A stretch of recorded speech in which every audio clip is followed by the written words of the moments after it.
Donc ce soir, pour nous questionner sur ces sujets-là, nous aurons l'expertise de Michael Stambolis, qui est parmi nous. Bonsoir Michael.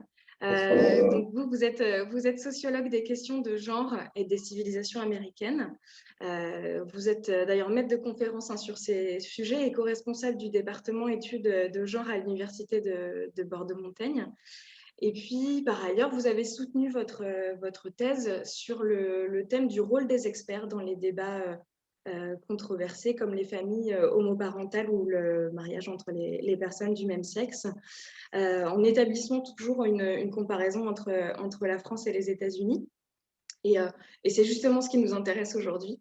Et d'ailleurs, vous êtes notamment en train d'approfondir, si je ne me trompe pas, cette question afin de publier votre premier livre prochainement.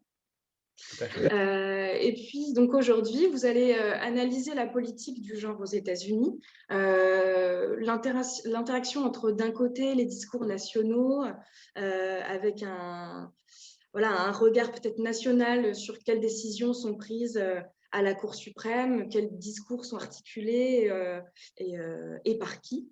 Et d'un autre côté, les mobilisations et les mouvements sociaux.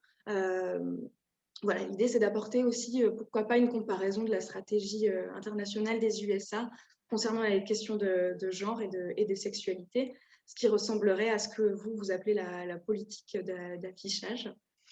Et puis, s'en suivra aussi l'intervention de Caroline Ernesti. Bonsoir, Caroline. Bonsoir. Vous êtes pigiste pour Chic Magazine et Slate. Vous rédigez d'ailleurs de nombreux écrits sur les questions de genre. Et puis vous êtes parti aux USA, aux États-Unis, pour couvrir les récentes élections présidentielles. Et vous avez mis des images sur l'actualité à travers vos articles, mais aussi votre compte Instagram. Par ailleurs, pour tous nos participants et participantes, on va vous envoyer quelques ressources pour pouvoir vous documenter sur nos intervenants. En tout cas, vous, Caroline, ce soir, vous allez nous faire part de votre expérience aux États-Unis sous ces dernières élections présidentielles. Vous allez pouvoir nous apporter quelques observations, aussi des témoignages que vous avez pu recueillir auprès des citoyennes américaines principalement, afin peut-être de nous proposer un état des lieux des questions de genre actuelles. Et puis, peut-être nous questionner sur comment la présidentielle de Trump a-t-elle été vécue et qu'a-t-elle fait évoluer. Donc voilà, c'est un bon programme qui nous attend pour cette soirée et on vous invite tous et toutes à interagir avec nous en nous posant vos questions dans le chat. Donc, c'est l'onglet discussion en bas de votre écran Zoom. Et puis, voilà, ma collègue Lucille, qui est en coulisses, sera chargée de récolter vos questions. Et puis, on a prévu un petit temps d'échange à la fin de chaque présentation pour qu'on puisse répondre au maximum à toutes les interrogations. Donc, sans plus tarder, et pour commencer, je vais passer la parole à Michael, si vous voulez bien commencer. Super, merci beaucoup. Je vais Merci à vous. partager mon écran. Hop. C'est bon? Ça se voit? Oui, très bien. OK. Donc du coup, merci encore pour l'invitation. Je suis ravi d'être là ce soir avec vous pour parler de ce sujet important et un peu complexe. Le défi qui était lancé par l'Institut du genre était vraiment complexe, enfin compliqué. Je ne suis pas sûr si je vais y arriver parce qu'on peut en parler pendant des heures et je vais essayer d'en faire dans 25 minutes. Un petit peu un état des lieux. Donc en gros, je vais me concentrer ce soir surtout sur les questions de droit et aussi de mobilisation, notamment sur les questions de l'avortement, en fait, ce qui m'intéresse, et ça, je pense que vous allez comprendre pourquoi, et aussi des questions des droits des personnes LGBTQI. Et je vais essayer de vous expliquer pourquoi on en arrive à une situation relativement conservatrice aujourd'hui, même avec certaines améliorations. Il y a des contre-coups politiques qui sont mis en place depuis un certain temps, alors à un certain moment de plus ou moins radicaux. Même si on a un nouveau président qui commence voilà, qui a pris les rênes du pouvoir, avec le Sénat et la Chambre des représentants donc du Parti démocrate avec lui. Le Parti républicain, et notamment sous Trump, a réussi à mettre en place une stratégie de fond qui porte ses fruits déjà et qui va continuer à porter des fruits pendant au moins une génération, mais peut-être plus. Et tout ça, c'est grâce à des stratégies de mobilisation et notamment du travail avec les cours, avec les tribunaux. Voilà, donc je vais essayer de vous expliquer un petit peu le contexte de tout ça, de cette situation.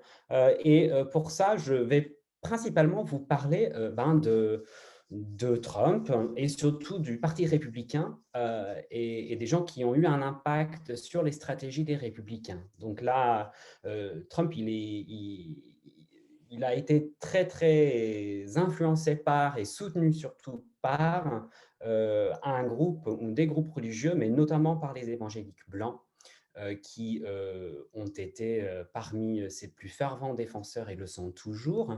Et ce qui explique aussi pourquoi les choix faits par les républicains depuis un certain nombre d'années, et on peut voir ça très bien sous Trump, ce groupe d'évangéliques blancs a réussi à mettre en place leurs priorités politiques, notamment essayer d'enlever le droit à l'avortement, essayer de revenir en arrière sur un certain nombre d'avancées pour des personnes LGBTQI, comme le mariage. Et vous allez voir un petit peu, je vais essayer de vous expliquer cette évolution. Donc Trump, il a été décrit comme le président le plus chrétien des États-Unis, ce qui est beaucoup dire et c'est très intéressant parce que Trump, dans sa personne, hein, n'est pas connu pour être quelqu'un qui va souvent à l'église. On aura plus tendance à le retrouver sur un terrain de golf que en train de prier. Pour autant, c'est quelqu'un qui a été vu comme un héros de ce mouvement, comme une sorte d'un sauveur en fait du pays, notamment du pays de la perspective des personnes qui pensent que les États-Unis doivent être un pays chrétien et le rester. Donc je trouve que souvent en France, on oublie cette dimension-là, la dimension religieuse très importante aux États-Unis et la place de cette mouvance chrétienne très extrémiste, hein, de mon point de vue, et de son influence dans la politique américaine. Donc, on va un peu commencer là, avec une perspective sur la place de la religion et le contexte politique états-unien, parce que ça a un rapport très direct avec les questions de genre et de sexualité. Euh, Déjà, je veux pas oublier, enfin, je veux pas donner l'impression que la gauche religieuse n'existe pas aux États-Unis ou que ça n'a aucune importance. C'est très important, notamment pour ouvrir l'accès à l'avortement, pour ouvrir le droit au mariage, par exemple, aux personnes de même sexe. Les religions de tous bords, hein, de toutes sortes, étaient très importantes et présentes. Je peux aussi parler de quelques figures qui étaient dans la presse récemment, par exemple, Raphael Warnock, qui a été élu sénateur de la Géorgie, là, récemment. Et c'est très important parce que non seulement c'est un pasteur, c'est le pasteur dans le temple historique de Martin Luther King. Donc voilà, c'est une église très, très importante, hein, symboliquement. Et surtout, c'est un pasteur pro-choix, donc qui se bat en faveur de l'accès à l'avortement pour toutes les personnes qui souhaiteraient en avoir. Donc, du coup, tout à fait une alliance très importante entre la gauche religieuse et l'articulation des droits ou l'ouverture des droits, notamment le droit de l'avortement pour des femmes. Et puis, bien sûr, la place des églises de gauche, notamment catholiques, mais pas que. On peut en citer d'autres, protestantes, pour l'ouverture du mariage, par exemple, mais aussi de la reconnaissance d'autres droits pour des personnes en raison de leur identité de genre ou de leur orientation sexuelle. Mais ce n'est pas mon sujet et en réalité, la raison pour laquelle je ne me concentre pas sur la gauche religieuse ce soir, c'est parce que, contrairement à la droite religieuse ou la religion conservatrice, notamment chrétienne, c'est que la gauche religieuse, pour dire rapidement, n'a pas le même pouvoir, et cela pour deux raisons, donc pour des raisons matérielles, mais aussi pour des raisons symboliques ou idéologiques, si vous voulez. D'un point de vue matériel, les églises conservatrices américaines sont très riches, très bien dotées, et donc ont un pouvoir d'influence important, surtout depuis le desserrage des restrictions de l'influence de l'argent privé dans la sphère politique, qui fait que les églises, pas directement parce qu'il y a certaines règles sur le rôle que peuvent avoir les églises directement dans les choix politiques, mais malgré tout, ces églises ont des réseaux d'influence plus ou moins cachés, plus ou moins directs, avec les sphères politiques, que n'ont pas les groupes religieux de gauche. Donc ça, c'est pour des raisons matérielles, hein, on pourrait en parler davantage. Si vous avez des questions, n'hésitez pas à les poser pour plus tard. Et aussi pour des raisons idéologiques, c'est-à-dire que, contrairement à la place de la religion, disons, des dépens de religion de gauche qui prône l'ouverture, la tolérance et la multiplicité des perspectives. Les perspectives religieuses conservatrices prônent plutôt une ligne droite. Il y a une seule façon de penser, l'avortement c'est le mal, les rôles traditionnels de genre sont les bons rôles qui nous sont dictés par la Bible, etc. Donc une certaine fermeture d'esprit, mais qui fait que politiquement c'est beaucoup plus facile d'articuler un point de vue cohérent plutôt que de dire qu'on accepte une clarité de perspective. Voilà. Donc ça, c'est pour ça que on va pas parler de la gauche, parce que la gauche religieuse n'a pas une influence aussi importante que la droite religieuse. Et je parle en particulier du soutien des évangéliques blancs à Donald Trump. En fait, ce bloc des évangéliques blancs soutient ou a soutenu le candidat républicain à des proportions très très importantes, et cela depuis longtemps, mais donc c'est la majorité, donc et ça monte en puissance avec le temps. Donc Bush en 2000, 63%, et ça monte, et donc là on atteint un pic. Donc la première élection de Trump en 2016, Trump a été soutenu à 80% par 80%, disons, des évangéliques blancs soutenaient Trump. Et cela malgré le fait qu'il ait déclaré qu'il est ouvertement admis, qu'il a été enregistré en train de dire que le harcèlement sexuel, le viol ne posait pas de problème, qu'il s'est déjà remarié, divorcé, disons, toutes les choses qui sont utilisées pour délégitimer un candidat en temps normal, entre guillemets, eh ben, ça n'a pas du tout empêché ces gens de voter pour lui malgré tout. Voilà. Donc, il a un soutien ultra important. Et pourquoi c'est important? Parce que ces personnes, donc les évangéliques blancs, ont une influence ultra importante sur la politique américaine au niveau national, et c'est une influence que je qualifierais de démesurée dans le sens où ils ont un impact plus important que leur proportion dans la population. Donc, les évangéliques blancs représentent 16,8% de la population américaine. Donc, la population, si on étudie, si on fait des sondages sur les croyances religieuses, donc c'est pas beaucoup, mais ils représentent 26% de la population votante. Donc, c'est-à-dire qu'ils sont très surreprésentés dans la population de personnes qui votent, notamment aux élections présidentielles. Et non seulement ils sont surreprésentés, mais c'est aussi une population qui est extrêmement rigoureuse et disciplinée. Donc, ils votent tous de la même manière, 80% pour les républicains. Et ben, si vous pouvez avoir 80% de 26% de la population votante, c'est donc une influence très importante sur la politique. Donc, ce que pensent ces personnes-là sur le droit des femmes, sur les droits des personnes LGBT, eh bien, ça va se traduire par des actions dans l'espace politique et médiatique, malgré le fait qu'ils sont très minoritaires dans la population en général. Alors, adossé à tout cela, il faut reconnaître que depuis les années 70, même s'il y a certaines origines plus anciennes, mais surtout depuis les années 70, et c'est en réaction notamment aux avancées des États-Unis dans l'ère des droits civiques dans les années 50 et 60, il y avait un contrebalancement politique qui était surtout articulé contre l'ouverture, la reconnaissance de l'égalité de droits des personnes racisées, des personnes noires notamment la déségrégation des écoles publiques qui a amené les évangéliques blancs à ouvrir leurs propres écoles privées religieuses pour ne pas devoir envoyer leurs enfants à des écoles avec des petits noirs. Et en même temps, ils se sont organisés autour des questions d'avortement, de lutte contre petit à petit la reconnaissance d'un accès à l'avortement qui se mettait en place. Donc, dans les années 70, il y avait une organisation, une rapidité de réorganisation, de mise en place de réseaux qui soutiennent alors à la fois une politique de changement de la composition des tribunaux fédéraux pour y mettre davantage de juges conservateurs.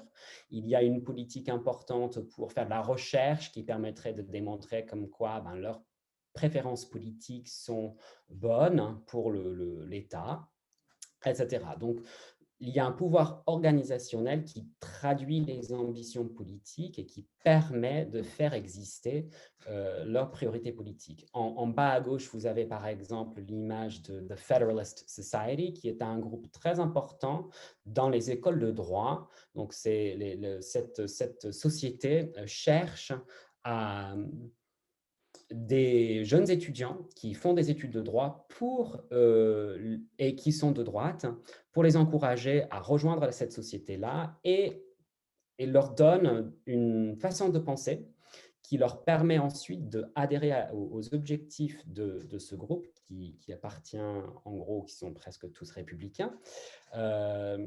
Et donc, du coup, de créer une sorte d'armée de juristes qui seront potentiellement des juges plus tard. Et il s'avère que, par exemple, tous les juges républicains qui sont actuellement à la Cour suprême aux États-Unis font partie du Federalist Society. Donc, en fait, ils ont atteint cet objectif-là. Donc, il ne faut pas négliger le rôle des organisations que vous ne connaissez pas nécessairement. Et on peut en parler davantage dans les questions si ça vous intéresse. J'aimerais bien m'arrêter juste 2-3 secondes sur la question du nationalisme chrétien, puisque c'est un sujet qui devient très important dans la discussion universitaire sur ce qui se passe aux États-Unis. Et en fait, le nationalisme chrétien, c'est une façon de comprendre comment des personnes avec une certaine cohérence idéologique, donc qui pensent un certain nombre de choses, quel est leur impact sur la politique américaine en général et notamment sur le parti républicain. Et en fait, quand on fait des sondages avec des gens, on retrouve une certaine façon de penser qui est assez unifiée, assez partagée parmi ces groupes-là.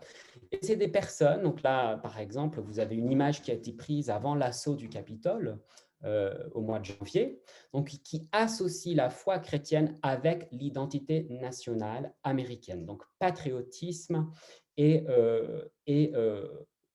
Bible, si vous voulez. Mais c'est des personnes qui ne pensent pas seulement que, voilà, il faut écouter la Bible, c'est des gens qui pensent, par exemple, que la violence policière est justifiée, que la discrimination raciale n'existe pas, que les États-Unis est un pays chrétien et doit le demeurer.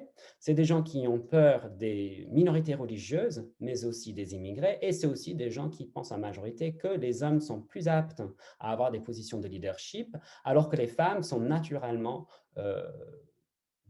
mieux placé à la maison en train d'élever des enfants. Donc, du coup, il y a une cohérence idéologique qui est très prenant chez les supporters de Trump et qui se traduit par des choix politiques après.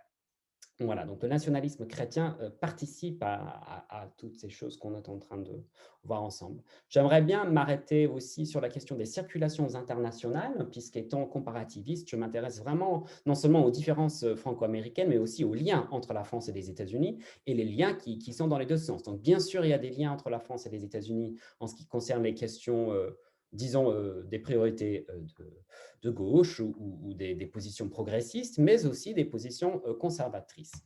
Donc, par exemple, là, c'est juste pour vous montrer comme quoi les luttes se ressemblent vachement des deux côtés de l'Atlantique. Donc, vous avez sur le côté gauche de votre écran, Kids need one mom, one dad. Eh bien, c'est tout à fait le même slogan que la manif pour tous, un père et une mère, c'est héréditaire. Et à droite, de l'autre côté, Jesus had two dads, why can't I? Jésus aussi avait deux papas. Donc, on voit tout à fait, bien sûr, la circulation du discours militant, mais il n'y a pas que le discours militant qui circule, il y a aussi des réseaux transnationales. Donc là, vous avez par exemple des contingents de la Manif pour tous qui allaient manifester à Washington. Donc ça, c'est devant le Capitole. C'était en 2012-2013, lors des débats sur le mariage et la filiation pour les couples de même sexe. Eh bien là, vous voyez que la manif pour tous était présente aux États-Unis. En fait, c'est la communauté expatriée française, hein, qui était en partie mobilisée euh, contre cette question-là. Petite précision qui pourrait peut-être vous intéresser. Quand on fait des sondages et on regarde, les Français et Françaises qui habitent à l'étranger sont plus à droite que des Français en France. C'est-à-dire qu'il y a une surreprésentation des positions conservatrices chez les Français qui sont expatriés. Et ça s'est traduit aussi par la présence de la Manif pour tous à Washington, mais aussi devant le consulat au Texas, donc très fier dans la rue contre les droits des personnes LGBT. Là, c'est pour la marche pour la vie, the March for Life aux États-Unis. Ben là, on défend déjà, bien sûr, freedom of speech. Donc, on voit aussi le discours de 2013 tout à fait d'actualité aujourd'hui. Et enfin, des circulations aussi dans l'autre sens. Donc, ici, vous avez la photo de Brian Brown, qui était leader du The Organization for Marriage, et d'autres, hein, donc en fait l'équivalent de la Manif pour tous américaine, et qui est venu à l'invitation de la Manif pour tous pour rencontrer les leaders de la Manif pour tous au moment de l'organisation. Ils se sont échangés des stratégies d'organisation. Voilà, donc ça c'est juste un exemple pour vous dire que en fait ce qui se passe aux États-Unis en ce qui concerne l'idéologie et la stratégie des mobilisations, eh ben, n'ont pas lieu qu'aux États-Unis, mais viennent aussi en France et vice-versa. Donc, il y a vraiment une circulation des deux côtés de l'Atlantique. Et ça se traduit aussi par la mise en place d'organisations internationales telles que the International Society of Family Law, qui est une organisation européenne et qui travaille au niveau de l'Union européenne, tout comme la société European Law Society, en gros, qui essaie d'organiser ou de coordonner des actions de remise en question des droits des personnes LGBT, mais aussi pour lutter contre, par exemple, l'avortement, sur la scène européenne. Et c'est des organisations qui incluent, bien entendu, tout à fait des gens qui viennent des États-Unis, donc des chefs d'organisations américaines. Et puisqu'on parle d'international, il y a aussi, ça peut se traduire aussi dans la politique étrangère des États-Unis et qui change de mandat en mandat et de président en président. Donc là, vous avez à gauche une image de l'ambassade des États-Unis. Je ne sais plus, je crois que c'était au Canada, mais j'en suis plus certain. Mais là, c'était pendant le mois de juin, qui est la Gay Pride, le mois des fiertés, et où c'était donc le choix d'Obama de faire hisser le drapeau arc-en-ciel à cette époque-là. Bien entendu, quand Trump a pris le pouvoir, il n'en était plus question. On ne faisait plus du tout aucune aide pour les organisations locales. Et au contraire, Trump, quand il a été élu, une des premières choses qu'il a fait, c'est de remettre en place la règle du bâillonnage international, the Global Gag Rule, qui fait que les États-Unis ne donnent plus d'argent, ne donnent pas d'argent aux organisations internationales qui permettent aux femmes d'accéder à l'avortement. Donc, en gros, les États-Unis donnent des subventions aux organisations qui luttent pour l'accès aux soins pour des femmes, par exemple, dans certains pays. Eh bien, si ces organisations permettent aux femmes d'avoir un accès à l'avortement ou en parlent, eh bien, ils n'ont plus de subventions. Donc là, Trump, il a mis ça en place. Biden vient de l'enlever. Mais donc, tout ça dépend en fait du président et de ses priorités politiques. Je vois que je suis un peu court en temps, donc je vais avancer un peu plus. Donc, quel est le succès en fait de ces mouvements-là? Ils en ont beaucoup et ils ont surtout des succès, pour revenir à la politique nationale américaine, au niveau de la Cour suprême. Alors, bien sûr, il n'y a pas que la Cour suprême, mais la Cour suprême a un pouvoir très important puisque la Cour suprême décide de la constitutionnalité des lois, notamment l'accès à l'avortement, la légalisation du mariage entre les personnes de même sexe, etc. Alors, ce que je vous montre, c'est la composition actuelle de la Cour suprême. Vous avez, et donc la Cour suprême comporte en ce moment 9 juges, on les appelle les justices, et vous voyez qu'il y a 6 juges nominés par des républicains et qui ont des positions très conservatrices, ultra conservatrices pour la plupart. Et là, ce que vous voyez, c'est que non seulement Trump en a nominé 3, donc beaucoup en fait, c'est la majorité des nominations, et il a nominé des jeunes. Et pourquoi c'est important? parce que ces personnes sont là jusqu'à la fin de leur jour. On peut pas, enfin, on peut les enlever, mais très exceptionnellement, et c'est très rare. Donc, du coup, Amy Coney Barrett, la toute dernière, qui a été nominée juste avant les élections, qui a 49 ans, elle risque d'y être pendant très, très longtemps. Et je m'attarde sur Coney Barrett juste pour vous dire que c'est une extrémiste catholique très réactionnaire qui a été, la majorité aussi des juges à la Cour suprême sont catholiques. Ça, c'est une autre question, mais qui n'est pas, qui est quand même liée aussi à leur position politique, et était membre évidemment du Federalist Society. Et ce que vous remarquez sur les trois qui ont été nominés par des présidents démocrates, eh bien, là, sur un, il y a Breyer qui est vieux, donc qui peut partir à la retraite ou mourir, et il sera remplacé par le président qui est en pouvoir au moment, a priori, au moment où il va partir. Il y a pas mal de choses à dire sur la Cour suprême, donc on peut revenir dessus pendant les questions si ça vous intéresse. Mais ce qu'il faut savoir, c'est qu'en gros, la Cour suprême s'est perdue. La Cour suprême, elle va être conservatrice pendant un bon moment et qu'on risque de voir, par exemple, la fin de l'accès à l'avortement aux États-Unis à cause de ça, grâce à, selon sa perspective. Juste pour vous parler aussi, mais je ne vais pas m'attarder dessus, il n'y a pas que la Cour suprême. Avant d'arriver à la Cour suprême, avant de faire appel jusqu'à la Cour suprême, il faut faire appel à des tribunaux d'appel fédéraux, et la très grosse majorité des cas ne vont jamais aller à la Cour suprême parce que la Cour suprême ne va pas prendre en considération tous les procès. Donc, du coup, la majorité des procès s'arrêtent avant la Cour suprême, et donc les décisions qui ont valeur nationale sont prises pour la très grosse majorité dans des tribunaux inférieurs. Et Trump, même s'il n'a eu qu'un mandat, il a pu nominer presque autant de juges dans des cours d'appel que Obama. Donc, en fait, il y a eu un bourrage des tribunaux par les conservateurs. C'était de leur souhait et ils y sont tout à fait très bien réussis. Et donc, du coup, même les tribunaux d'appel deviennent de plus en plus conservateurs, voire réactionnaires. Et ça va durer pendant des générations parce qu'eux aussi, ils restent en place jusqu'à la fin de leur jour. Juste pour l'info, ce n'est pas une surprise, mais Trump, il a nominé très peu de femmes par rapport à Obama aux tribunaux. Voilà. Et ça tient bien sûr à son idéologie. Et donc là, une des femmes qu'il a nominées, c'était peut-être la plus réactionnaire qu'on puisse imaginer, et aussi la plus jeune.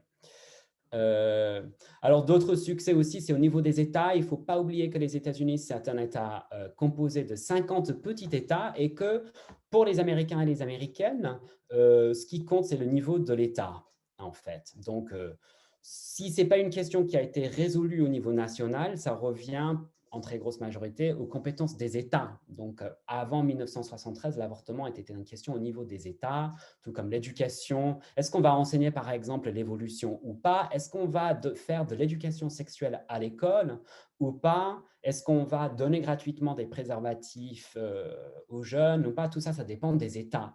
Il est important de savoir qu'en fait, malgré leur… Si on mesure, par exemple, si on prend la température politique aux États-Unis, on voit qu'au niveau du candidat présidentiel, donc national, il n'y a que 46% qui ont voté pour le candidat républicain, mais les républicains détiennent, ont des gouverneurs dans la majorité des États, 27 sur 50. Si on prend tous les sièges dans tous les départements, parce que chaque État a son propre parlement, composé en général de 2 chambres, eh bien, ils ont 54% des sièges. En plus, les républicains, ils sont majoritaires dans 61 des chambres. Alors, contrairement aux démocrates, qui sont majoritaires dans la population en général, mais sont minoritaires dans le nombre d'États qu'ils contrôlent, où ils sont majoritaires dans les parlements, où ils dominent dans les sièges et où ils ont des gouverneurs. Ça reflète aussi la géographie politique des États-Unis et où les États plus peuplés sont plus démocrates, mais il y en a moins que des États plutôt ruraux. Voilà. Donc, du coup, c'est un succès pour les républicains parce qu'ils vont pouvoir maintenir un pouvoir qui va avoir un impact sur les droits des personnes LGBTQI et pour des femmes. Alors, l'avortement, puis je vous promets d'avancer un peu plus rapidement, que je sais que je bouffe un peu trop de temps là. Les États-Unis, c'est juste pour avoir des rappels juridiques, les États-Unis a légalisé l'accès à l'avortement en 1973 grâce à une décision de la Cour suprême très célèbre qui s'appelle Roe versus Wade. Avant 1973, la très grosse majorité des États, ce que vous voyez ici en rouge, interdisaient totalement l'accès à l'avortement. Il était totalement interdit. D'autres États permettaient l'accès, mais avec certaines restrictions. Après 1973, les États n'avaient pas le droit d'interdire l'avortement. Eh bien, ce qui s'est passé, c'est que depuis 1973, on a eu d'autres décisions, dont une en 1989, une autre en 1992, qui mettaient en place petit à petit des restrictions. Donc, la Cour suprême en 89 a dit, bah, si, on peut tout à fait mettre des restrictions. En 92, ils sont allés encore plus loin, les juges. Donc, ils ont mis les États ont le droit de mettre en place des restrictions très sévères contre l'avortement. Donc maintenant, par exemple, il faut avoir l'autorisation de son mari, si on est marié, pour pouvoir avoir accès à l'avortement. Si on est mineur, il faut avoir la permission d'un majeur, de ses parents notamment.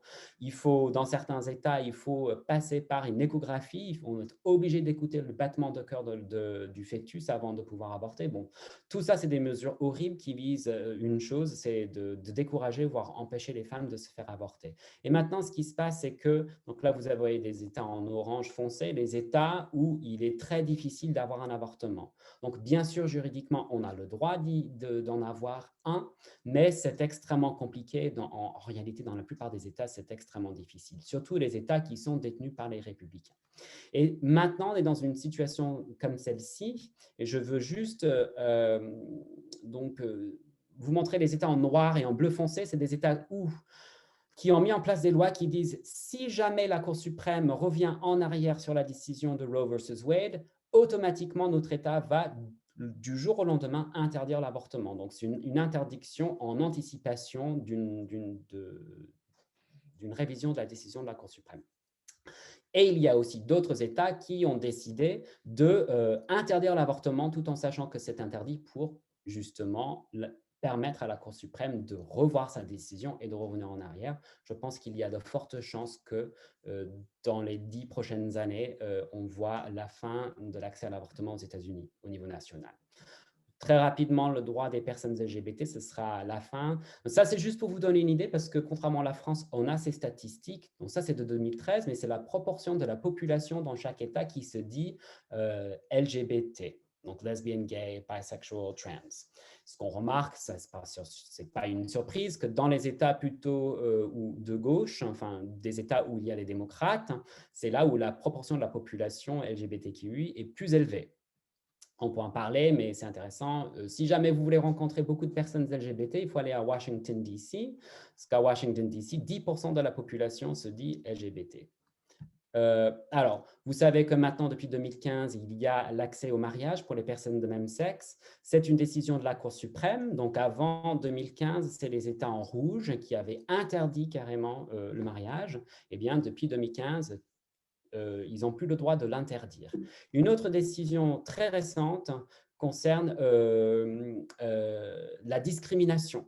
Alors ça, c'est la carte. Il faut se concentrer surtout sur les États en gris ici. C'est les États qu'il n'y avait aucune loi pour interdire la discrimination contre les personnes en raison de leur orientation sexuelle ou de leur identité de genre. Donc, par exemple, si moi j'allais au travail au Texas avant 2020, et si je disais à mon patron, voilà, je suis allé à un barbecue avec mon copain ce week-end, ben, mon patron, il aurait pu dire, ben, moi, je suis contre l'homosexualité, je vous vire puisque vous êtes homosexuel. Et j'aurais eu aucun recours parce qu'il n'y avait aucune loi qui ne l'interdisait.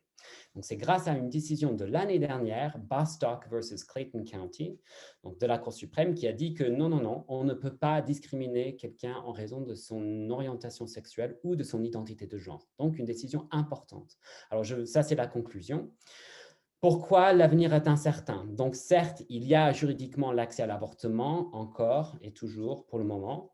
Certes, il y a le mariage qui est possible. Certes, maintenant, on ne peut plus discriminer contre quelqu'un en raison de son identité de genre ou de son orientation sexuelle, mais tout ça est instable et peut changer. Pourquoi? Parce qu'il y a la montée en puissance de la notion de la protection de la liberté de religion.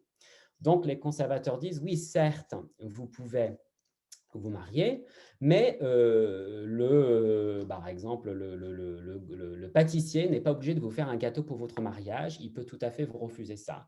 Votre patron, il peut peut-être ne pas vous virer parce que vous êtes homosexuel, sauf s'il le fait parce que c'est une croyance profonde, si c'est pour des questions religieuses. Donc, par exemple, des écoles privées religieuses pourraient virer, par exemple, des enseignants homosexuels, puisque les écoles ont un intérêt religieux à ne pas permettre des profs ouvertement homosexuels.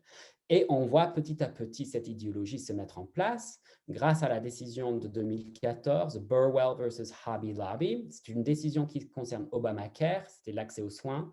Et en fait, c'est une décision qui dit que les entreprises n'ont pas besoin de payer pour les assurances si les assurances donnent l'accès aux soins que les patrons ne voudraient pas payer. Donc, en l'occurrence, c'était pour l'accès à la contraception.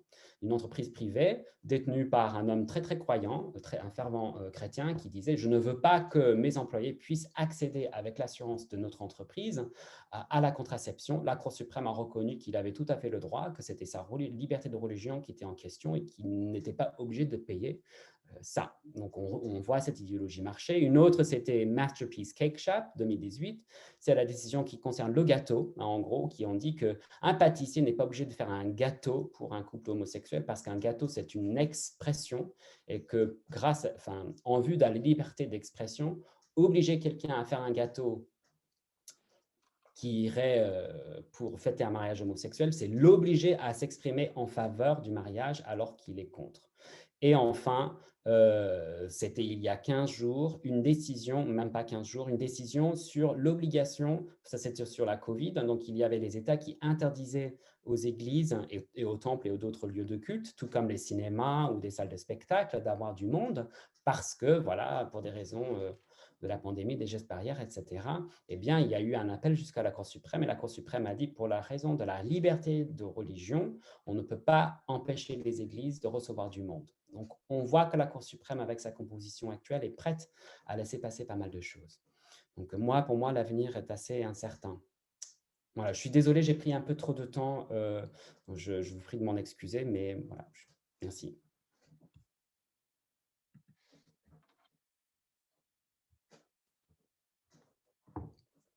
Je vous redonne la main. Merci beaucoup. Michael, je vous remercie pour cette présentation, cette analyse qui est très, très riche et aussi, voilà, le fait de recontextualiser, ça nous permet aussi de prendre du recul et de mieux comprendre l'influence des discours politiques et les conséquences qu'elles ont sur les décisions et les lois. Donc, par la suite, je vais passer la parole à Caroline, si vous le voulez bien, si vous êtes prête, pour pouvoir témoigner sur l'état des lieux des questions de genre aux États-Unis.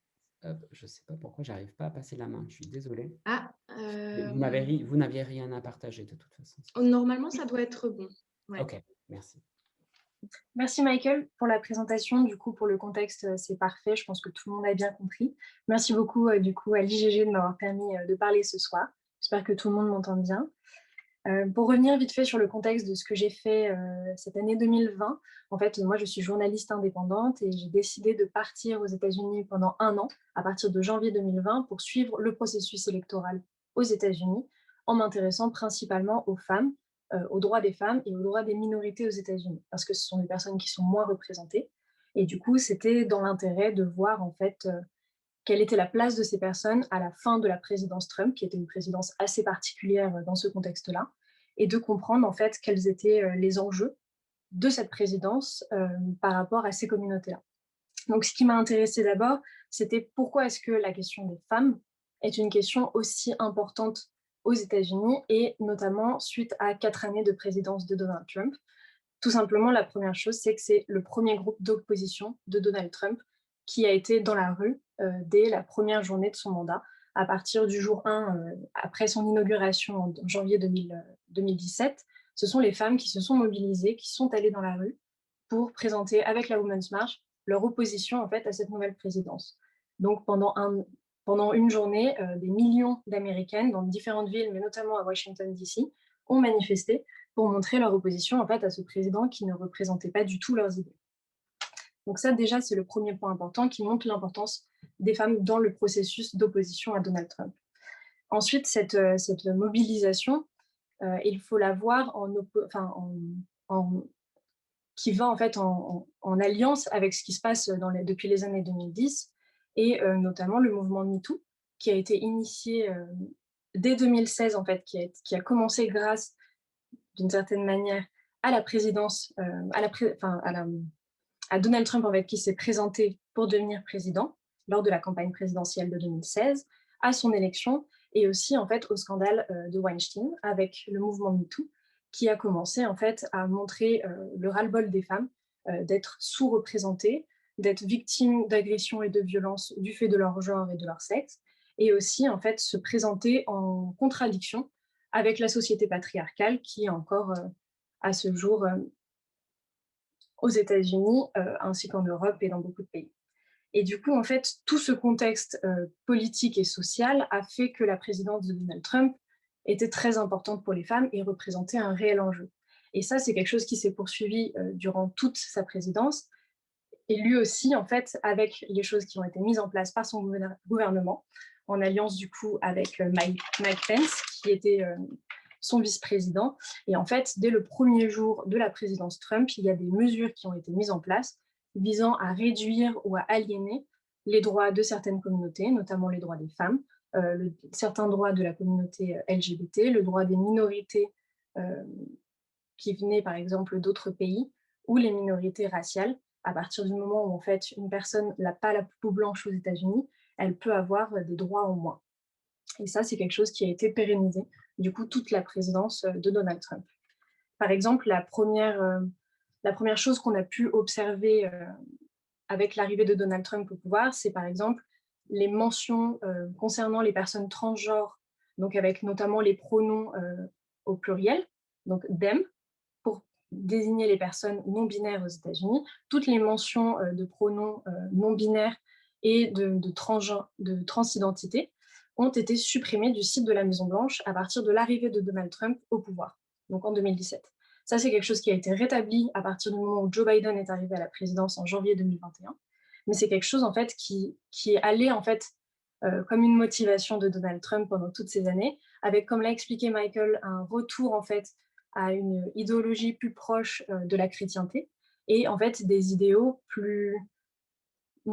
moins dans ce que les démocrates ont tendance à prôner avec les mouvements woke et les mouvements, en fait, d'ouverture vers les autres et notamment les minorités.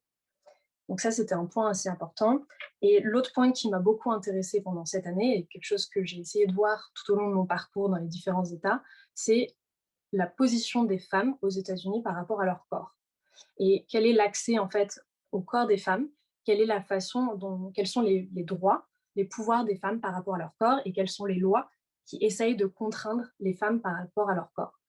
L'une des choses principales dont Michael a beaucoup parlé, c'est l'avortement. Donc, avortement qui est légalisé au niveau national depuis 1973, mais c'est quelque chose qui peut être très compliqué et très compliqué à mettre en œuvre au niveau local. Le plus grand pourvoyeur d'avortement aux États-Unis, c'est une association qui s'appelle le planning familial, donc comme en France, Planned Parenthood. Et en fait, le planning familial, du coup, c'est une association qui va pouvoir opérer ces avortements grâce à des donations, mais grâce aussi à des subventions de l'État. Et en fait, à partir de l'arrivée de Donald Trump au pouvoir, les subventions ont déjà commencé à diminuer de plus en plus pour en fait ne pas permettre à cette association de pratiquer autant d'avortements qu'il y avait de demandes des femmes. Donc ça déjà, c'est un point assez important et c'est quelque chose qu'on peut voir déjà sur place, le difficile accès à l'avortement des femmes. L'autre chose, c'est l'accès à la contraception. C'est quelque chose qui est compliqué aux États-Unis à cause du système de santé, parce que c'est un système de santé qui est beaucoup basé sur le système des mutuelles, parce que la sécurité sociale là-bas, elle est très basse, et elle était inexistante, quasiment inexistante avant Obama. Et en fait, le système de santé et le système des mutuelles dépend principalement du travail des personnes. Donc une personne privée d'emploi va être également privée de mutuelle et ne pas avoir accès à beaucoup de choses pour se soigner, et notamment accès à sa contraception. Comme l'a évoqué Michael, il y a aussi des lois qui permettent à certains employeurs de pouvoir sélectionner les services de santé que les gens vont pouvoir utiliser et pour lesquels ils vont pouvoir être remboursés. Ce qui fait que l'accès à une contraception peut être très compliqué pour certaines femmes, que ce soit à cause de leur employeur, que ce soit pour une question aussi de revenus, parce que comme beaucoup de choses aux États-Unis, la contraception coûte cher, se soigner coûte cher, Et du coup, ça peut être une vraie épine dans le pied des personnes. Et aussi, il y a la question religieuse par rapport à la contraception. Beaucoup de jeunes femmes, notamment, qui vivent dans des familles évangéliques, comme l'a abordé Michael, qui vivent dans des familles qui sont très chrétiennes, qui sont très croyantes, ont du mal à se procurer une contraception parce qu'elles doivent le faire en cachette. Et du coup, ça, c'est quelque chose qui est aussi très compliqué aux États-Unis. C'est le droit des femmes à disposer de leur corps et pouvoir disposer aussi de leur conscience à cause de la religion. Donc ça, c'est quelque chose qui a aussi été exacerbé par la présidence de Donald Trump, parce qu'il a aussi donné beaucoup de grains à moudre à la plupart des évangéliques en se posant de leur côté. Et ce qui a été le paroxysme en fait de cette alliance de Donald Trump avec ces chrétiens très chrétiens, ça a été sa présence à la Marche pour la vie, donc la marche anti-avortement, qui a lieu tous les ans depuis 1973 au mois de janvier pour célébrer entre guillemets la, la, la loi en fait de la Cour suprême qui a été promulguée pour en fait montrer leur opposition. Donc à l'anniversaire de cette loi, ces gens manifestent dans la rue pour dire on veut un retour à un avortement illégal aux États-Unis. Et c'est des gens en fait qui, ce sont des rangs qui se sont grossis et grossis au cours des années, et c'est une manifestation qui recueille des millions de participants tous les ans.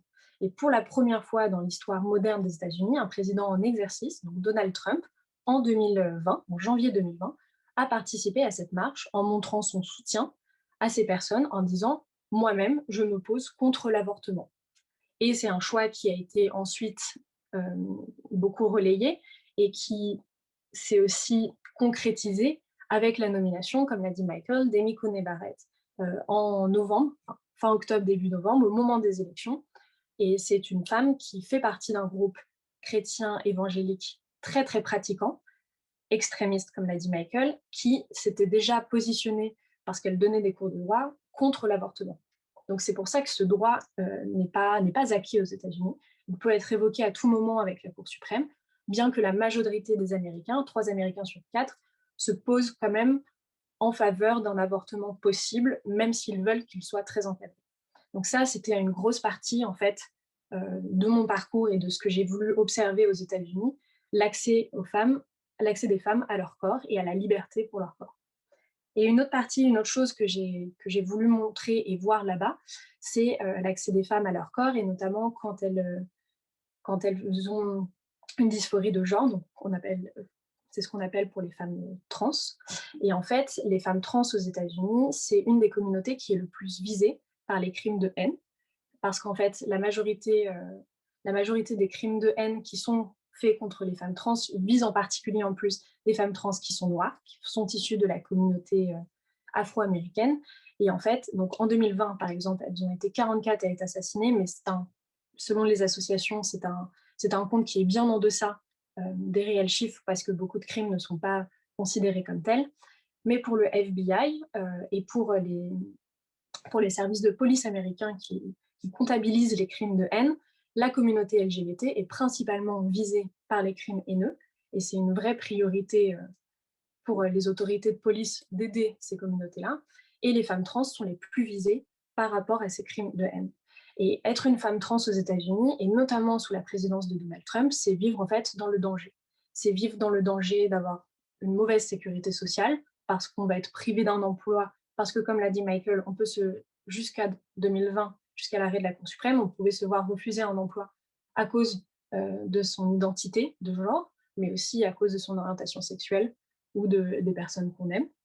Donc ça, c'est une première chose. Et aussi l'accès au traitement, à partir du moment où il y a une volonté des femmes trans d'entamer une transition dans leur corps, les traitements coûtent extrêmement cher, l'accès aux mutuelles est très inégal pour les personnes trans, et il y a aussi du coup le problème de la pauvreté et du coût des crimes. Et ça, c'est une grosse partie en fait du travail aussi que j'ai effectué là-bas, d'essayer de donner la parole en fait à ces personnes-là c'est quelque chose qui se réveille aux États-Unis, parce que les discours essayant de mettre en avant les minorités et les personnes LGBT sont ressortis justement pendant la présidence Trump, en opposition à ce personnage qui tente justement de silencier les personnes qui ne sont pas comme lui, donc les personnes qui ne sont pas blanches, les personnes qui ne sont pas hétérosexuelles, les personnes qui ne sont pas riches. Et du coup, ce sont des discours qui ressortent, des discours qui sont aidés grâce aux réseaux sociaux pour avoir une voix, mais c'est quand même des discours qui restent minoritaires et qui ont tendance à être silenciés par les autorités en place dans les pouvoirs.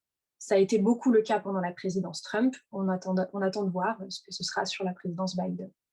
Mais en tout cas, c'était du coup une autre grosse partie de mon travail là-bas. Et la dernière partie, c'était aussi la place des femmes dans la politique américaine, dans les instances américaines, avec son paroxysme, c'était quand même l'élection pour la première fois d'une vice-présidente femme, en la personne de Kamala Harris, qui est aussi une vice-présidente qui n'est pas blanche, qui est non blanche, qui est issue d'une famille qui est métissée, qui est issue à la fois de la Jamaïque et aussi d'Asie du Sud-Est. Donc ça représente beaucoup de choses pour les personnes qui veulent que les minorités soient plus représentées dans les instances politiques et dans les médias en général, donc dans la vie des Américains et des Américaines. Et en fait, les femmes en politique, elles ont aussi gagné en voix pendant la présidence de Donald Trump en opposition à Donald Trump et Mike Pence. Donald Trump, il a fait énormément de sorties misogynes, de sorties en plus xénophobes, mais surtout misogynes pendant sa première campagne présidentielle en 2016. Il a été beaucoup épinglé par rapport à ça. Et ça a été prouvé ensuite par des livres de collègues journalistes, par beaucoup de reportages, qu'il avait un réel comportement de prédateur envers les femmes, qu'il ne les considère pas comme ses égales, et qu'il a une tendance à justement aller à essayer de les séduire, pour reprendre ses termes à lui, mais à les agresser, pour reprendre les termes des plaignantes. Actuellement, elles sont plus d'une douzaine, je crois, de femmes à avoir intenté des actions contre Donald Trump pour agression sexuelle et parfois allant jusqu'au viol. Et du coup, ce comportement de prédateur a aussi poussé les femmes à réagir, et notamment des femmes à se présenter en politique, et ce qui a donné en fait aux élections de mi-mandat en 2018 un nombre record de femmes présentes et élues au Congrès des États-Unis, que ce soit au Sénat ou à la Chambre des représentants.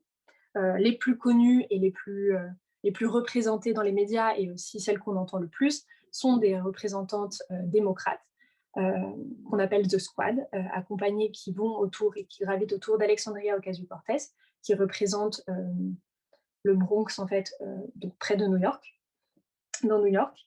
Et elle, du coup, c'est une élue démocrate proche de la gauche, et notamment de la gauche socialiste avec Bernie Sanders, et elle est arrivée comme figure d'opposition, justement en opposition à Donald Trump, pour contrer ce discours misogyne, ce discours xénophobe, ce discours anti-minorité et anti-aussi LGBT.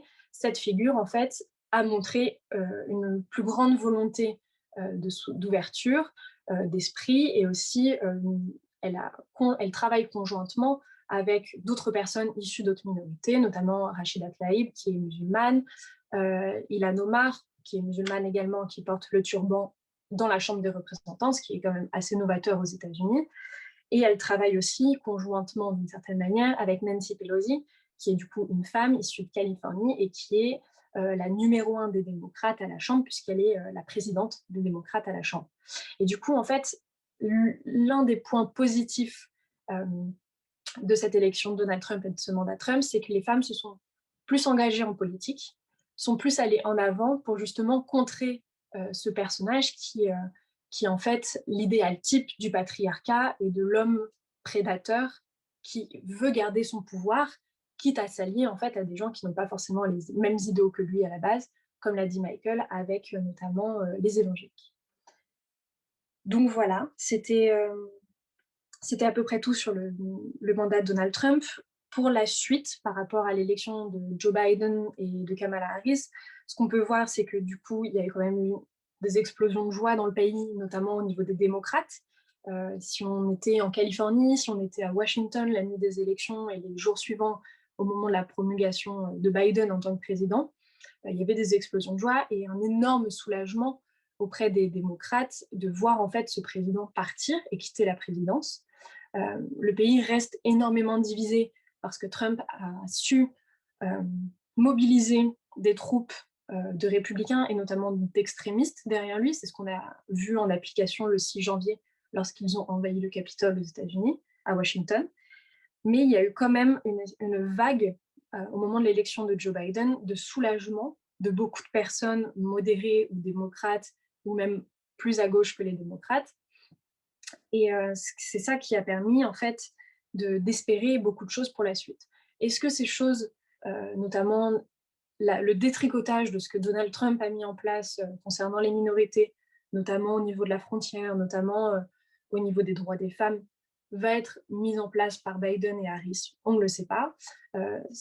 Ce qu'on sait, c'est que Biden était un fervent défenseur du mariage pour tous, donc du mariage ouvert aux couples de même sexe quand Obama a fait passer la loi.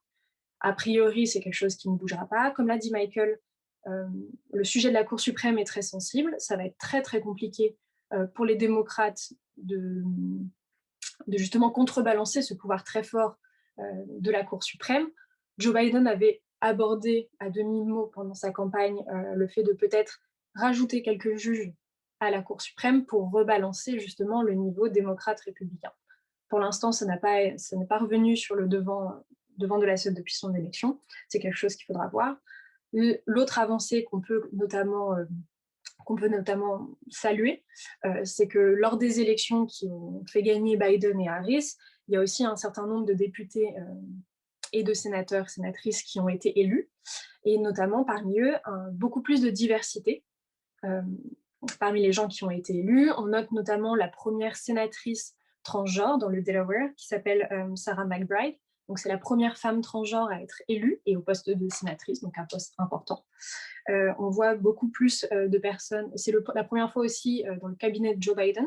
Il a désigné un ministre qui fait ouvertement partie de la communauté LGBT, qui est Pete Buttigieg, qui est marié à un homme et qui en a parlé ouvertement, qui est démocrate.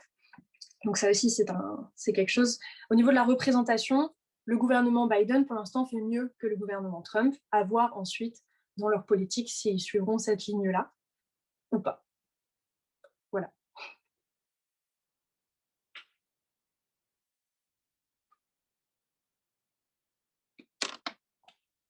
Je vais rendre la main à Candice,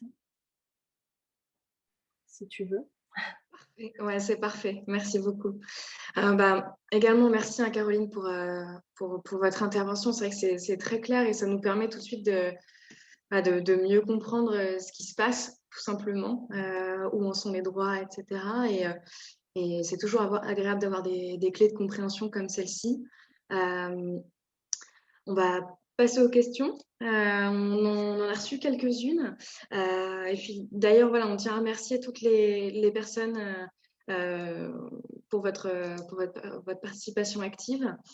Peut-être la première question, pour rebondir sur votre intervention, Caroline, on a Andrianina qui nous demande, voilà, qui comprend la symbolique de l'élection de Kamala Harris pour les femmes et les autres minorités aux USA, mais elle se demande si voilà, est-ce réellement pertinent de considérer sa prise de pouvoir comme un succès quand on connaît ses positions sur la politique carcérale, par exemple, ou je ne sais pas si vous pouvez y répondre, peut-être si Michael aussi a des exemples de... Voilà, à vous de répondre comme vous le souhaitez. Tu me diras, Michael, si tu veux compléter après. Par rapport à l'élection de Kamala Harris, ça a été très salué dans les courants féministes et notamment dans la Women's March, le fait de mettre une femme à ce poste, une femme qui ensuite, en plus, est compétente. Elle a été quand même procureure de Californie pendant un certain nombre d'années, elle était députée également.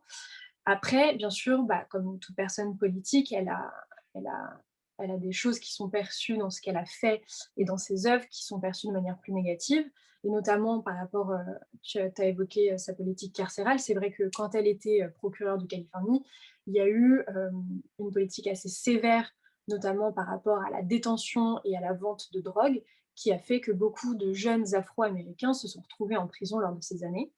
Elle est revenue là-dessus, sans s'excuser, elle est revenue là-dessus en disant que voilà, c'était son rôle, etc.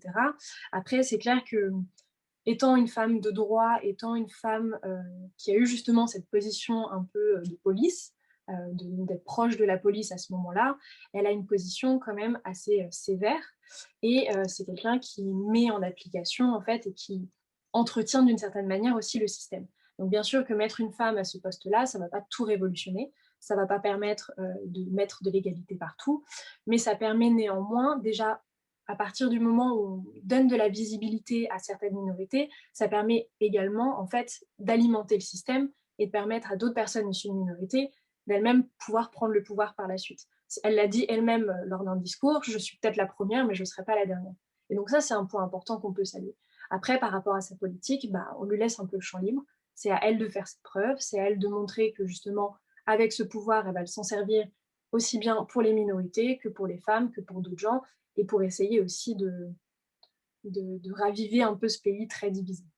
Michael, Bah, en fait, non, je suis tout à fait d'accord avec tout ça. Et puis, j'aurais juste envie de dire en plus que, pardon, que il faut faire attention un petit peu à la différence entre symbole et politique. C'est-à-dire que certes, hein, il y a beaucoup de gens qui n'étaient pas d'accord avec politiquement avec ses positions, notamment concernant ses prises de position sur le système carcéral, hein, sur lequel elle est revenue, mais aussi sur le symbole que ça peut représenter. On voit aussi la distinction, par exemple, avec le candidat dont tu parlais, qui était ouvertement gay, marié, qui maintenant fait partie du gouvernement, et bien aussi qui a une politique très néolibérale, que moi je qualifierais plutôt de centre-droit, centre-gauche, si vous voulez, qui a travaillé longtemps pour McKinsey, par exemple. Donc il y a effectivement une différence entre le symbole que cette personne peut représenter et l'ouverture qu'elle pourra créer pour d'autres personnes. Et en ce qui concerne des femmes noires, par exemple, Biden, il a promis que s'il avait la chance, qu'il nominerait une femme noire à la Cour suprême. Et donc, là, c'est là où ça devient intéressant, au-delà du symbole, c'est qu'il ne va pas juste en choisir une au hasard, bien sûr, c'est qu'il y a maintenant toute une stratégie de mettre en place des femmes, une shortlist de femmes qui pourraient potentiellement le faire. Et cette liste, elle est très intéressante quand on l'étudie. Et c'est au-delà du symbole, c'est-à-dire que si on va mettre une femme noire à la Cour suprême, c'est parce que le fait d'être une femme noire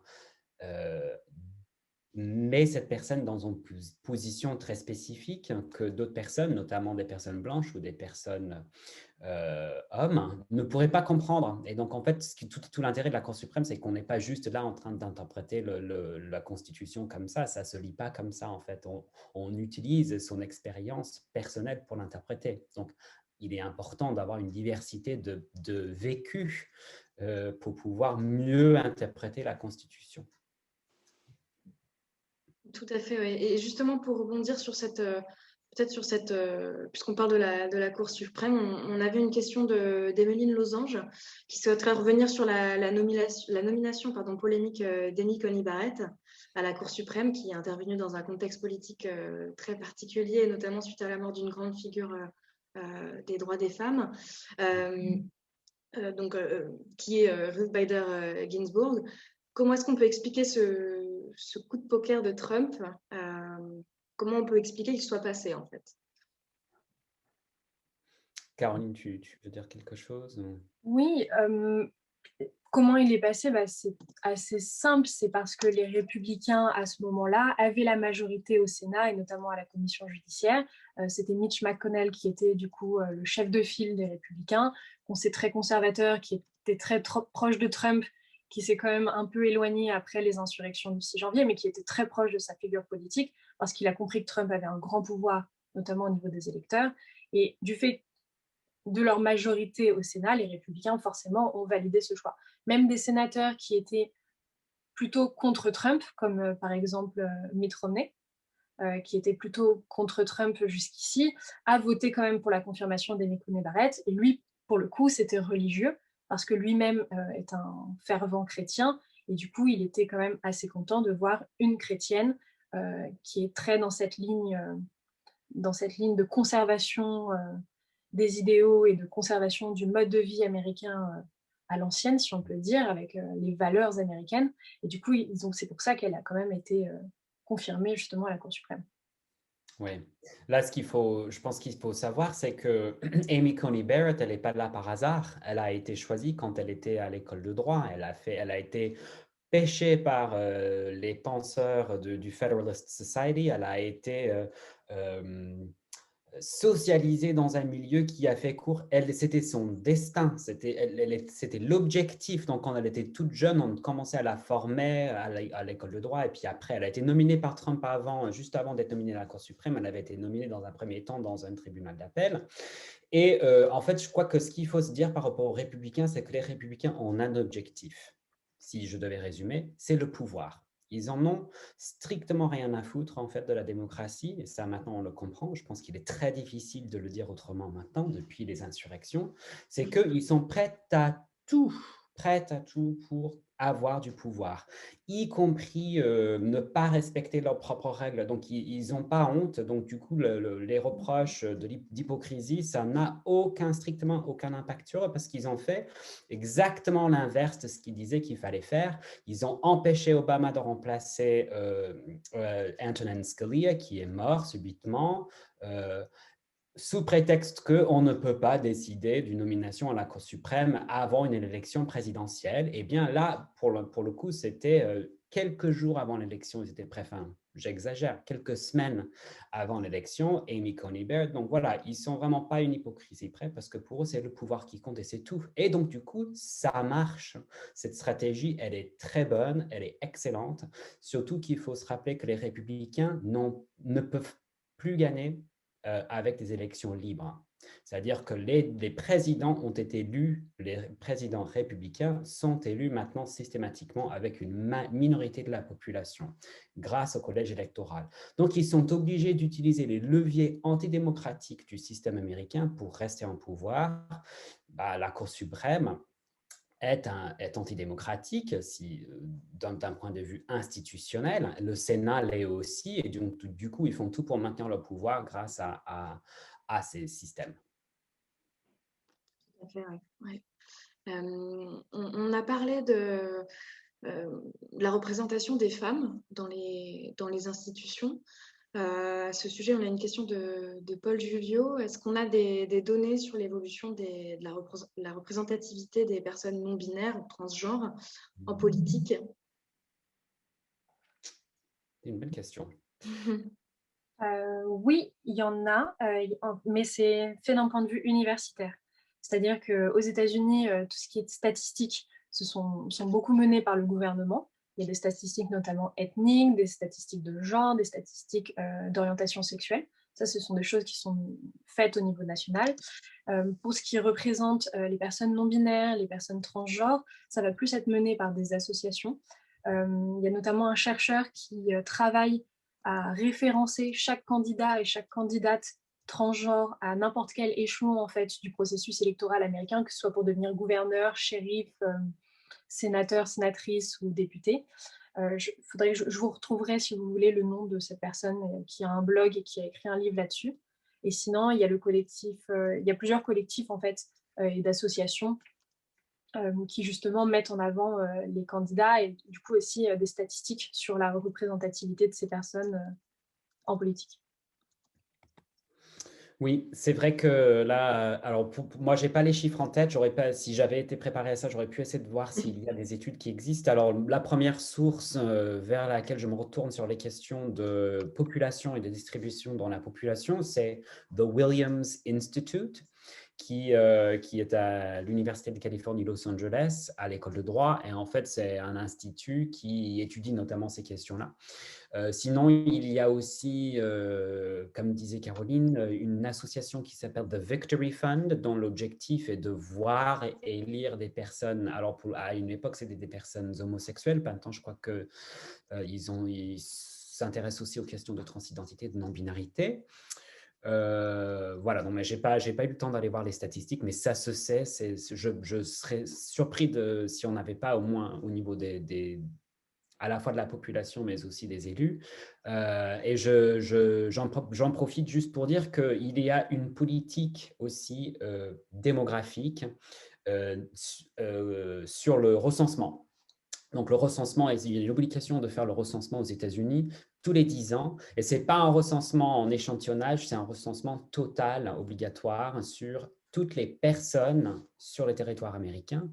Et en fait, c'est obligé pour pouvoir compter les sièges à la Chambre des représentants pour savoir si tout le monde est bien représenté. Bref, mais ce qui est intéressant, c'est que Trump, il a vraiment essayé de politiser le recensement pour ne pas compter les personnes sans papier, alors que normalement, on devrait les compter pour savoir à la fois comment redistribuer les sièges à la Chambre des représentants, mais aussi tout l'argent qui est distribué en fonction de la population, que les programmes puissent, par exemple les subventions pour les écoles, puissent aller aux bons endroits. Mais pas que sur les questions des immigrants, mais aussi sur les questions d'identité de genre. Il était question d'inclure des questions, par exemple, sur l'orientation sexuelle, donc de pouvoir bien compter la population lesbienne, gay et bisexuelle. Eh bien, ils ont tout fait pour ne pas rajouter cette question. Donc, tous les 10 ans, il y a des batailles politiques pour savoir quelles questions on va rajouter au recensement. On pourrait très bien avoir une question sur l'identité de genre, mais pour cela, il faudrait avoir disons, le contexte politique favorable à le rajouter. Et c'est très complexe.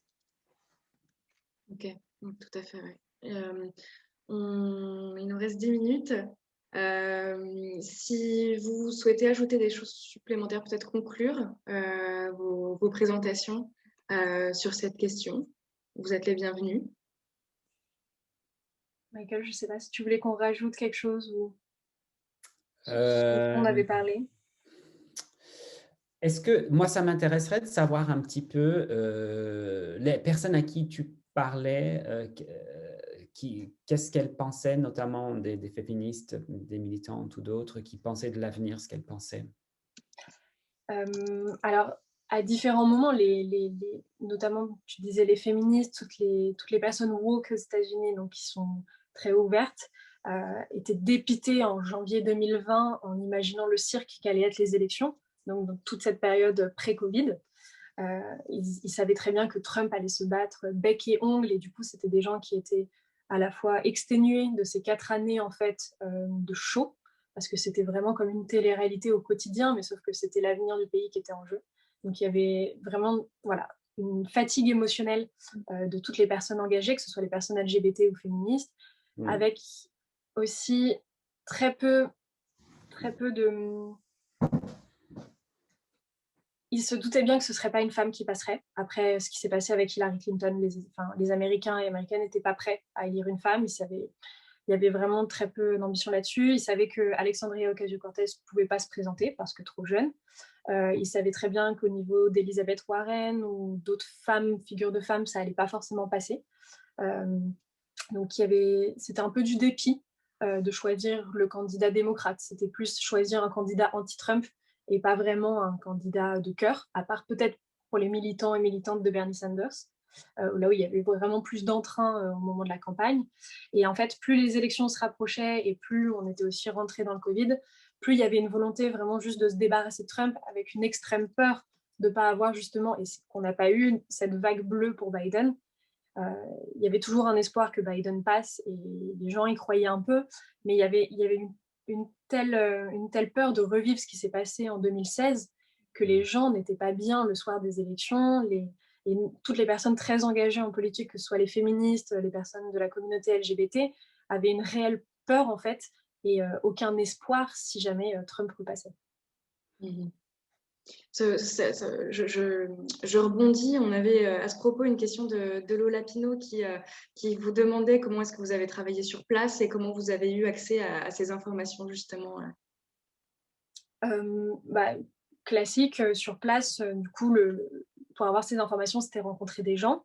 En tant que journaliste internationale avec la carte de presse française, j'avais aussi possibilité, grâce à des attachés de presse, d'avoir du coup des discours officiels de la part de certains candidats, etc. Après, c'est vrai que tout le contexte du Covid a quand même limité beaucoup de choses, notamment le fait de se déplacer. À partir du mois d'avril, beaucoup d'interviews se sont faites en visio et plus en personne.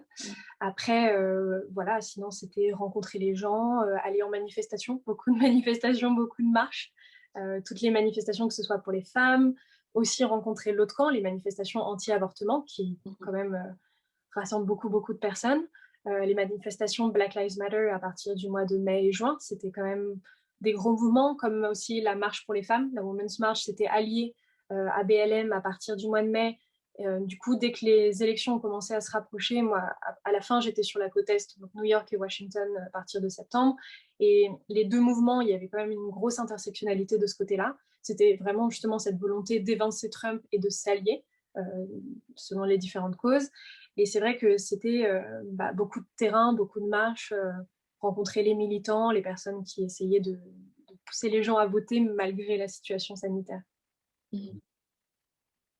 Bien, je crois qu'on a fait le tour des questions. Il va être temps pour nous de clôturer ce webinaire qui a été très riche et je vous remercie encore une fois pour vos interventions, pardon. Pour tous nos participantes et nos participants, j'espère que le sujet vous a plu. D'ailleurs, nous allons vous envoyer un questionnaire de satisfaction, voilà, pour connaître un peu vos impressions sur ce webinaire. C'est très important pour nous et pour la suite de savoir tout simplement ce que vous en avez pensé. Voilà, je vous remercie infiniment pour votre participation. Encore une fois, merci Caroline et Michael pour vos précieuses expertises. C'était réellement un plaisir et au nom de l'IGG, on est très, très honorés d'avoir pu travailler avec vous. Je tiens aussi à remercier toutes les bénévoles de l'IGG qui ont donné beaucoup de leur temps et de leur énergie pour permettre la réalisation et le bon déroulement de ce webinaire. C'était un succès. Et voilà, je vous souhaite à toutes et à tous une très bonne soirée en espérant vous revoir très bientôt sur nos prochains webinaires. Et je vous invite à nous suivre sur les réseaux sociaux pour en apprendre bien plus sur ces questions de genre et de relations internationales et pour être aussi informé de nos projets futurs. Je vous souhaite une bonne soirée et à bientôt. Merci beaucoup. Merci beaucoup. Merci à vous. Bonne soirée. Bonne soirée, au revoir.